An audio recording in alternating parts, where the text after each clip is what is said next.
यहाँ चाहिँ म अलघाटमा बसिरहेको छु। हिजो लोड गरेर तमामबाट 12-1 बजीतिर हिँडेको थिएँ। अनि यो बुरेदाको लोड हो। अनि बुरेदाको लोड लिएर हिँडेको। यार मलाई त के पो भयो यार, यस्तो ढाड दुखिरहेछ, सुई चलान्छ यार, के भएको। अनि डबल पेट्रोल पम्पमा आएर सुतेको थिएँ। अनि उठेर यता आएको, बिहानै आइपुगेको थियौँ। अनि मेसेज गरेको डिजल हालिदियो, मेरो किलोमिटर पुरा भयो भनेर भनेको। अनि 10 बजीतिर मात्रै अपडेट गर्छ अरे। 10 बजीतिर अपडेट गर्छ भने मैले होला म यहीँ बसिरहनु र भनेर भनेको, रिप्लाई केही दिएन। अनि बसिरहेको छु।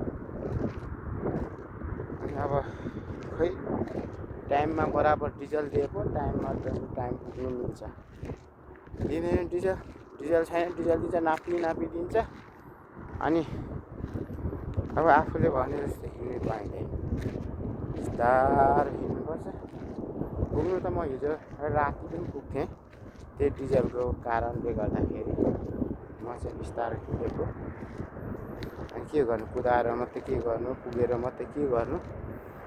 अब आफ्नो डिजलै नभएपछि बाटोमा दुःख पाउनुभन्दा पहिला किलोमिटर कुदाएपछि फेरि मलाई हिसाब गर्नु पनि आउँदैन। 537 रुपियाँको डिजल दिएर रहेछ। अनि लक्ष्मी दाइ हिसाब गरिदिनु त, मलाई हिसाब गर्नै आएन कति किलोमिटर पुग्नु, यति डिजल दिएछ भने। लक्ष्मी दाइ कति 650 किलोमिटर पुग्ने भाइ, 650 किलोमिटरदेखि पुग्दैन भन्यो। अनि म त यहाँ अलघाट पम्पमा आएर बसिरहेको छु। डिजल त छनु त छ, 50-60 किलोमिटर पुग्ने डिजल त छ। किन जाने, गाडी बन्द भयो भने होइन। बसिरहेको छु अलघाटको उकालो ओह्रालो कलेज ठुलो चौरी जस्तो छ। पेट्रोल पम्प ठुलो रहेछ। यही सोच्दैछ फेरि यहाँबाट गयो भने पेट्रोल पम्प भेट्दैन होला होइन। त्यसले गर्दाखेरि चाहिँ म यहीँ बसिरहेको छु। कतिखेर डिजल अपडेट गरिदिन्छ, डिजल ओके भयो भने चाहिँ डिजल हालेर लाग्नु है। चिकन छ गाडी हल्लाउनु सक्छ,